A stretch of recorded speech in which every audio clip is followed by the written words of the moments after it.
salli wa sallim wa barik ala sayyidina Muhammadin nuri dzati والسر الساري في سائر الأسماء والصفات وعلى آله وصحبه وسلم.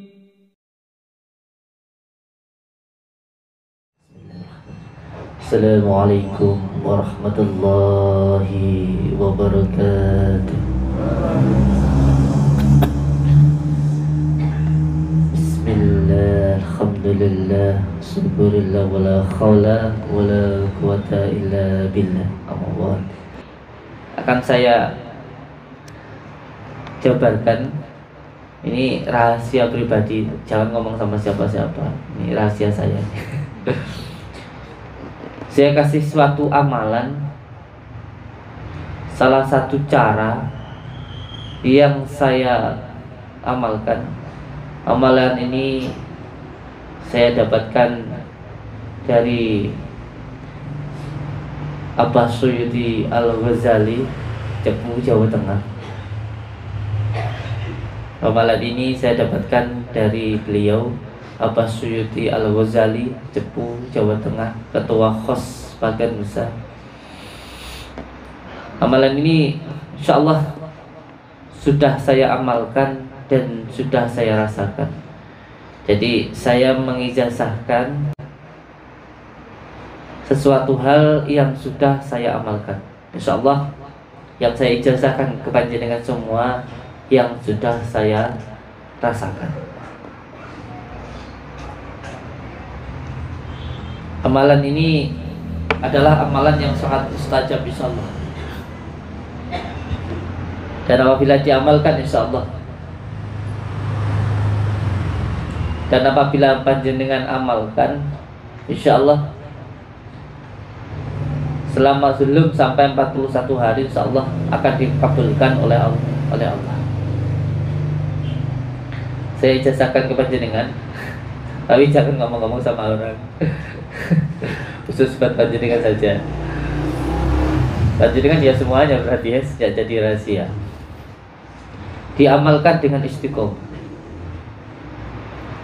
Dan alhamdulillah saat ini yang menjadi kewajiban utama untuk para santri. Ini adalah kewajiban yang pertama dan yang utama untuk saudara-saudaraku yang berada di tempat ini. Ini adalah amalan yang utama. Ini saya beberkan, saya dunungkan, biar panjenengan ngerti, biar jenengan jelas. Kenapa toh kok disuruh mengamalkan ini di tempat ini gitu? Biar sampean paham.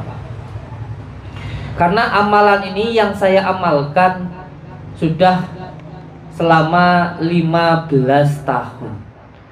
Amalan ini insya Allah sudah saya amalkan selama 15 tahun. Dan amalan ini sudah diamalkan oleh guru saya, oleh abah saya. Selama saya ikut beliau, selama saya derek beliau, saya melihat beliau mengamalkan amalan ini. Dan menurut beliau juga sudah diamalkan oleh guru beliau, Abah Kiai Haji Gus Rohim, atau panggilannya Mbah Isyan, dan sudah diamalkan oleh guru beliau yang bernama Abah Imam As-Ajid yang berada di Bangkalan, dan sudah diamalkan oleh guru beliau yaitu Kiai Ahmad Muhammad yang berada di Jember, dan sudah diamalkan oleh guru beliau yang bernama Abah Imam Ikhwanul Ihsan. Beliau hanya orang biasa sebenarnya, pekerjaan beliau hanya bertani saja, tetapi Masya Allah ilmu beliau sambung sampai ke imam besar yaitu Syed Muhammad Abu Hasan Asy-Syadzili. Ilmu ini sangat-sangat insya Allah sangat-sangat mustajab, masya Allah. Insya Allah, monggo sampai amalkan. Saya jazakan untuk siapapun, ya. Jadi rahasia. Untuk siapapun yang mau mengamalkan amalan ini. Kunci dari amalan ini ialah ikhlas. Kuncinya adalah ikhlas. Coba sekali-kali ketika jenengan berzikir, ketika jenengan bertahlil, bersolawat, jangan mengharapkan apapun. Jangan mengharapkan apapun. Niatkan satu hanya untuk menyembah kepada Allah, mencari keridhaan Allah. Ketika jenengan bingung mencari harta, maka tinggalkanlah harta itu. Ketika jenengan sedang susah, sedang bingung, sedang sangat ingin dan membutuhkan dunia, maka tinggalkanlah dunia itu. Loh gimana? Mencari dunia, saya itu butuh dunia, kok malah suruh meninggalkan dunia?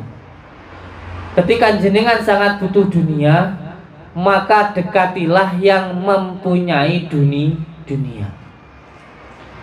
Ketika jenengan ingin belajar ilmu batin, coba tinggalkan keinginan jenengan ingin jaduk, ingin sakti, ingin bisa terawangan dan lain sebagainya. Dekatilah yang maha gaib. Dekatilah yang maha gaib. Karena ilmu batin itu adalah ilmu rasa, ilmu ikhlas. Sama seperti kita mau tidur itu loh, agar mudah dipahami ya. Ya tidak berbahasa seperti bahasa kitab, bahasa umum saja. Saya lebih suka memang berbicara tentang sesuatu hal yang sifatnya itu umum, nggak perlu harus pakai kitab ya, biar jenengan paham. Jadi ilmu batin itu adalah ilmu rasa. Ilmu rasa itu kuncinya ikhlas. Jadi ilmu batin itu adalah ilmu rasa. Ilmu batin itu adalah ilmu ikhlas. Seperti halnya ketika jenengan mau tidur, itu kita nggak pernah tahu kapan kita itu tidur. Coba sampean tahu tidur, coba nanti malam tidur jam berapa, nggak akan tahu. Jenengan hanya berusaha untuk berbaring, menenangkan pikirannya tenang, dan setelah itu nanti sampean akan tertidur, insyaallah.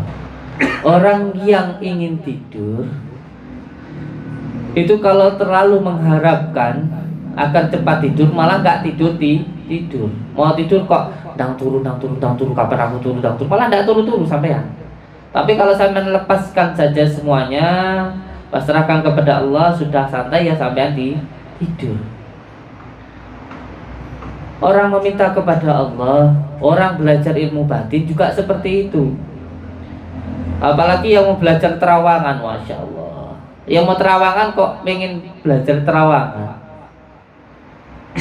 kok terbawa hawa nafsu, ya ndak akan pernah bisa. Tapi kalau dia hanya berzikir kepada Allah, nanti hatinya bersih, insya Allah basirohnya terbuka. Basirohnya terbuka, insya Allah. Jangan terlalu bernafsu, nanti malah jadinya bukan basirohnya yang terbuka. Ini hati-hati. Terkadang seorang bisa melihat jin itu bukan karena dia mampu melihat jin, tetapi karena memang jin itu ada di dalam dirinya. Ini hati-hati. Yang berzikir tetapi dengan hawa nafsu, nanti bukan mampu melihat jin karena ilmunya, karena basirohnya, tetapi karena memang jin itu ada di dalam dirinya. Jadi seperti orang indigo itu, anak-anak indigo itu, jangan dibilang kalau anak indigo itu kelebihan, itu penyakit. Itu sering kita buktikan di sini, yang bisanya ruqyah itu. Yang anaknya sering marah-marah sendiri, kadang ketakutan. Itu penyakit, bukan kelebihan. Jadi orang mampu melihat jin itu ada dua. Yang pertama karena memang jin itu ada di dalam dirinya. Itu karena memang jin ada di dalam dirinya. Hati-hati yang berzikir dengan hawa nafsu, nanti ada jin yang masuk. Dan yang kedua mampu melihat jin karena basirahnya. Karena jenengan itu sebenarnya mandinya doa, mustajabnya doa itu bukan dari amalan yang kita amalkan, bukan karena puasa kita yang 41 hari, yang sudah berjalan 2 tahun, bahkan nanti yang sudah ditargetkan 5 tahun. Bukan dari amalannya, bukan dari riyadhahnya, bukan dari bacaannya, bukan. Karena bacaan itu adalah perjalanannya. Itu adalah cara untuk membersihkan hati kita. Makanya poso. Poso itu apa? Ngeposnya rasa. Supaya rasa kita, makanya kalau kita lapar, biar kita bisa merasakan susahnya orang yang lapar. Agar hati kita tersambung, agar hati kita bersih, agar rasa kita bisa dibimbing oleh Allah, hingga gerak langkah kita adalah gerak batin kita. Jadi amalan ini bukan tujuannya. Jadi bukan kita itu mandi ngobatin orang, itu bukan.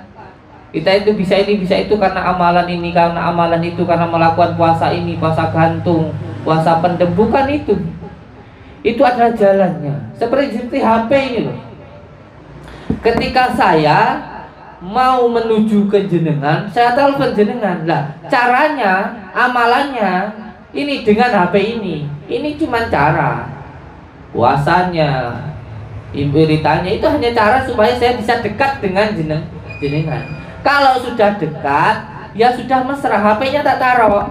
Sampai dari Jakarta telepon ke saya, "Kamu di, saya mau silaturahmi ke tempat jenengan." "Oh, nggih, monggo." Ya, caranya pakai HP ini, telepon ke saya ya. Ini jalannya, caranya. Tetapi kalau sudah sampai, kita sudah mesra, HP-nya ditaruh. Nanti kalau agak jauh lagi, ya kita puasa lagi.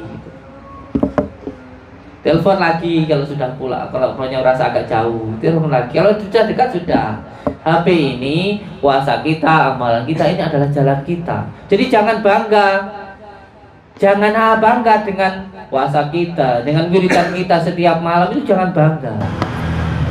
Maka oleh sebab itu untuk santri-santri semuanya, ada yang berpuasa sampai 41 hari, ada yang berpuasa sampai 12 tahun. Tetapi tidak pernah kefutuh hatinya, tidak pernah kebuka dengan Allah. Karena hatinya masih ada hawa nafsu, masih merasa bisa, saya ini siapa. Jadi tidak bisa membedakan mana itu karpe rasa sama rasane karep. Ketika kita berpuasa, itu supaya kita bisa membedakan mana karepe rasa, mana rasane karep. Karena kalau rasa itu datangnya hanya dari Allah. Kita itu ketempatan rumongso. Manusia itu ketempatannya rumongso. Kalau rasa itu hak prerogatifnya Allah. Oleh sebab itu kita harus bisa menekan rumongso. Oleh sebab itu kita diajarkan untuk menekan poso, menekan keinginan-keinginan kita. Karena apa? Karena batin kita ini, nur kita ini tertutup, dibungkus oleh jisim kita, oleh dunia. Ketika jisimnya ini, ketika badan kita ini lemah, ketekan dengan puasa, dengan menekan semua hal keinginan yang bersifat duniawi, maka nurnya akan memancar. Maka ketika jisimnya, badan kita ini lemah, maka batinnya akan kuat. Tetapi kalau badannya, jisimnya ini kuat, maka batinnya akan lemah. Oleh sebab itu dikurangin makannya, dikurangin tidurnya.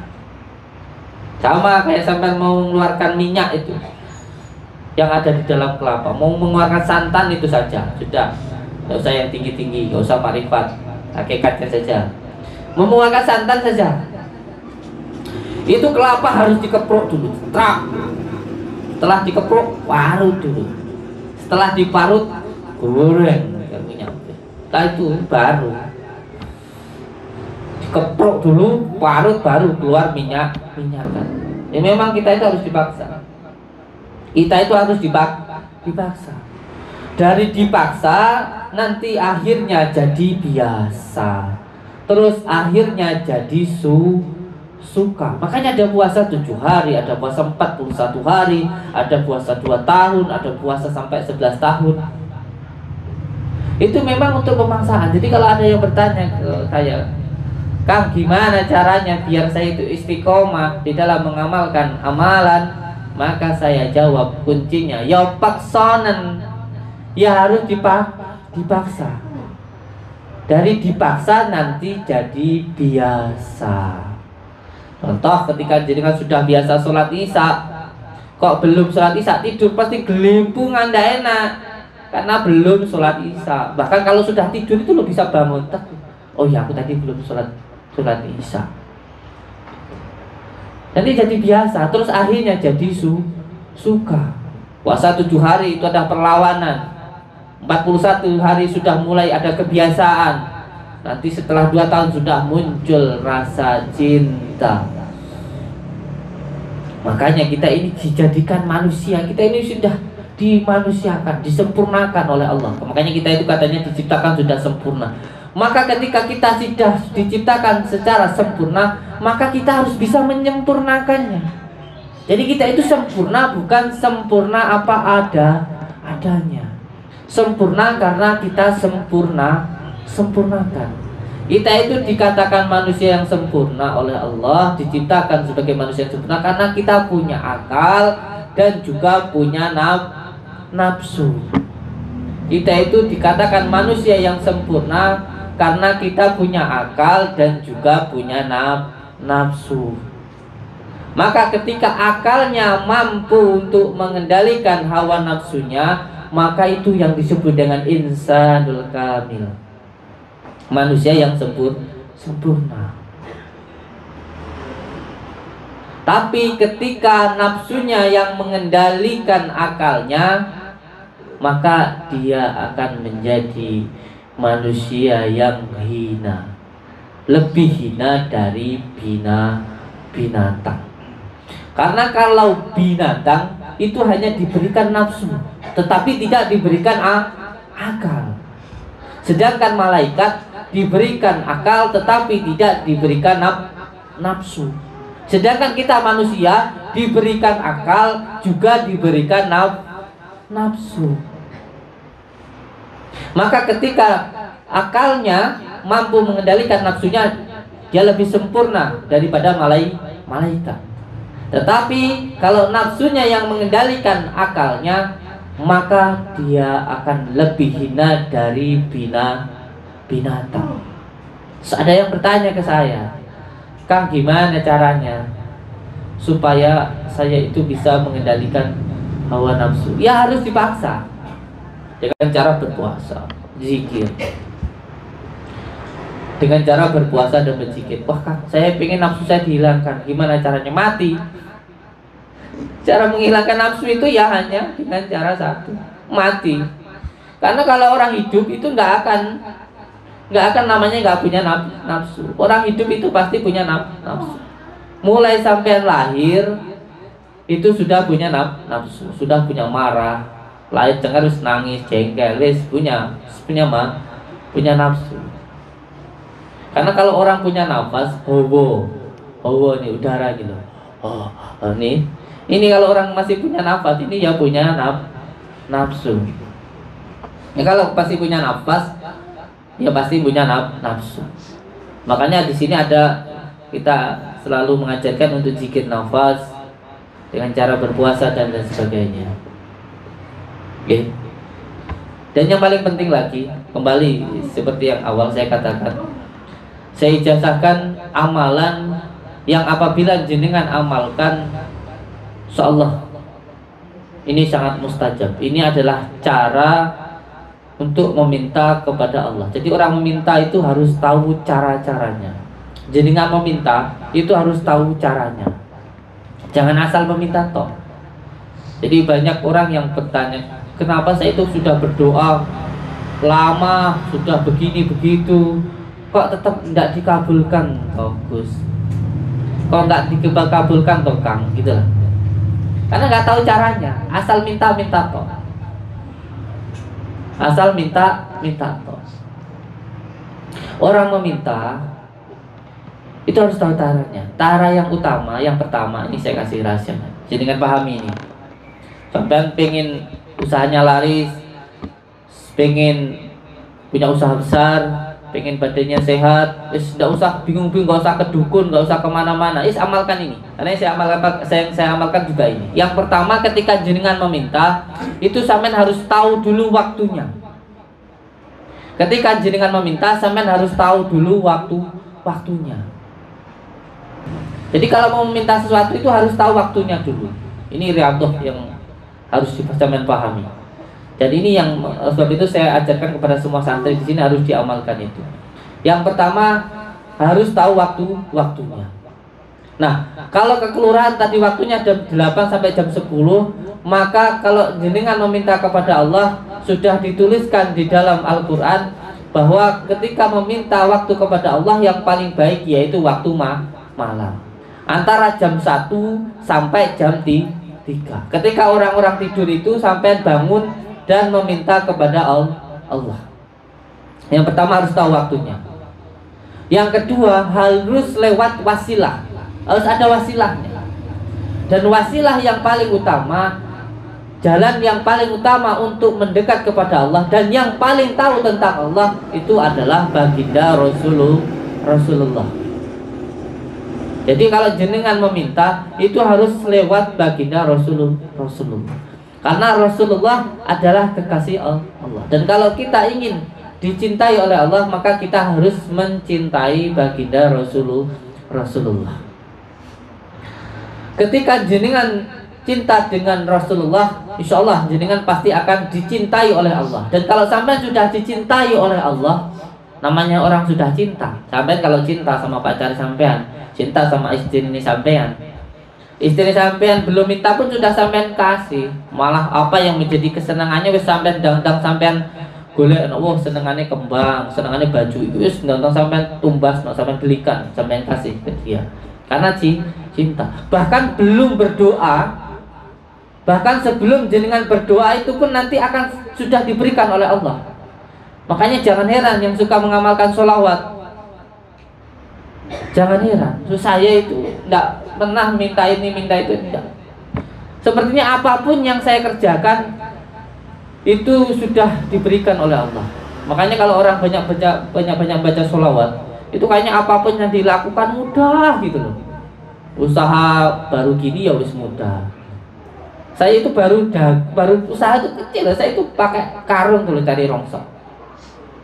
Tiba-tiba alhamdulillah di jalan ketemu orang, diajak ke rumahnya, mau sampean jadi pencari barang bekas, mau monggo jadi supplier pabrik, suruh cari barang-barang yang besar-besar, tukang pemulung rosok itu, masa suruh ngirim barang ke pabrik. Itu Allah memberikan jalan. Sampean timbang cari di jalan seperti ini, cari aqua, cari apa wis, sampean datang saja ke pemulung besar, sampean kasih tahu harganya segini, sampean nanti antarkan ke pabrik, harganya segini, dimodali. Itu loh, masya Allah. Sampai sekarang alhamdulillah, dari yang mulai hasilnya 10.000 sampai sekarang per hari itu insya Allah 100 sampai 50 juta per hari. Sepertinya makanya orang membaca sholat itu sebenarnya dipermudah sekali oleh Allah. Karena apa? Karena sudah dicintai oleh Allah. Maka ulah sebab itu amalkan sholawat saja sampean. Amalkan sholawat. Karena apa? Karena kunci dari semua ilmu puncak dari semua asma dan puncak dari semua mantra itu sholawat. Maka amalkan sholawat ini. Amalkan sholawat. Yang kedua tadi, yang pertama harus tahu waktunya, zaman harus bangun jam 1 itu jenengan harus bangun. Terus yang kedua harus menggunakan wasilah, yaitu sholawat. Dan yang ketiga, ketika jenengan mau meminta, itu jangan langsung meminta, tetapi panggil dulu dengan nama-nama yang baik. Nah, nama-nama yang baik ini di dalam Al-Quran disebut dengan Asmaul Husna. Maka yang punya hutang banyak, bangun malam, setelah bangun malam baca sholawat, baca ya Fatahu ya Rojab. Gustollahi mau sugih, mau kaya, Gusto mau sugih, mau kaya, Gusto mau sugih, mau kaya. Sampean kok yo malah diparingi sugih. Dan ini juga bagi santri yang biasanya senang riyadhah, ingin kebuka mata batin, ya baca ya batin, ya batin, ya batin, ya batin. Kalau saya memang dulu oleh Abbas Syed Al-Ghazali disuruh memilih 2. Saya ditempatkan di suatu tempat, suruh memilih antara ya batin atau ya latif. Ya latif, Allah yang maha lembut. Saya memilih ya latif. Maka yang pengen mata batinnya kebuka, basirohnya kebuka, amalkan ya latif. Ini 12.000 setiap malamnya. Insyaallah mesti nanti kefutuh insyaallah. Amalkan, bangun malam, setelah itu baca sholawat, setelah itu baca ya latif 12.000. Jadi yang pertama, untuk agar doa kita dikabulkan, pahami caranya ini. Yang pertama, dia harus bangun malam. Caranya bagaimana? Saya jelaskan biar lebih gamblang, biar tidak setengah-setengah. Ini karena sudah saya ijazahkan maka saya harus bertanggung jawab. Yang pertama, bangun malam, mandi. Ini sebagai adabnya mandi malam jam 1, jam 2, jam 3. Aduh Gus, mandi malam nanti saya jadi rematik. Enggak, saya tegaskan. Yang pertama harus mau bangun malam dulu, jenengan. Mau bangun malam antara jam 1 sampai jam 3. Pertama caranya mandi dulu. Wah kudu Gus, saya kalau mandi malam nanti saya rematik. Enggak, saya tegaskan. Saya itu melihat abah saya sendiri. Abah saya itu setiap malam ketika mau sholat malam itu bangun. Dan alhamdulillah umurnya sekarang sudah 90 itu masih sehat, tidak sakit-sakitan. Karena beliau menjelaskan kepada saya begini. Air itu saya nggak berbicara secara kitabnya ya. Sebenarnya ada di dalam kitab Ihya Ulumuddin diterangkan. Saya nggak mau bicara kitab terlalu dalam, bahasa umum saja. Air itu terbagi menjadi 3. Ada air obat. Itu antara jam 1, jam 12, jam 1, jam 2, jam 3 itu air obat. Lalu kalau mandi itu insya Allah sehat. Ada air kesegaran. Dia tidak menjadikan obat dan juga tidak menjadikan penyakit. Biasa mawon. Itu antara jam 4 sampai jam 4. Jam 4 pagi sampai jam 4 sore itu air kesegaran. Biasa. Tidak menimbulkan obat, tidak menimbulkan penyakit. Ada air penyakit. Kalau dibuat mandi nanti bisa jadi penyakit. Antara jam 5 sore sampai jam 10 malam. Jangan mandi. Jangan mandi. Jadi jangan ragu untuk melakukan ini, insya Allah. Saya sudah mengamalkan sendiri. Semua sini sudah paham lah, insya Allah. Makanya saya perintahkan ke semua santri kalau malam mandi. Kalau mandi, insya Allah sebagai adab juga ketika jenengan mau berwirid, biar seger. Ketika mau hadap Allah, mau bertemu Rasulullah, itu hatinya, terutama jisimnya, jasadnya bersih. Ya, mau bertemu sama Pak Lurah saja mandi. Mau bertemu Allah, mau bertemu Rasulullah kok tidak mau mandi dengan itu. Membaca sholawat tidak mau mandi dulu. Mandi malam. Makanya yang tidak mau mandi siram santri, ya. Siram. Kalau tidak terima suruh pulang. Ya. Pertama mandi. Setelah mandi sampai sholat taubat dulu. Sobat sampai, ya Allah, minta ampun dulu kepada Allah. Jangan langsung minta. Sampai cukup jalur nanti wai. Ngomong dulu kalau mamanya datang sama ibu itu kalau mau minta. Bu, kalau jangan ngapura bu, aku ki sering lek sampai ngongkon ndang budal. Aku ki sering nglawan hatine sampean. Ibu ya sampai nanti luluh hatinya akan luluh ke sampean. Tobat dulu, sholat taubat dulu kepada Allah. Setelah itu baru sholat hajat. Sholat taubatnya 2 rakaat saja. Rakaat terakhir, sujud terakhir baca la ilaha illa anta subhana ini kuntum minadh dhalimin. Dibaca kalau saya 12.000. Kalau jenengan dibaca 90 kali saja, 99 kali saja baca la ilaha anta subhana ini kuntum minadh dhalimin. Sujud terakhir di rakaat yang kedua sholat taubat, duduk waktu sujud baca la ilaha anta subhana ini kuntum minadh dhalimin. Setelah itu selesai sholat hajat, baru meminta.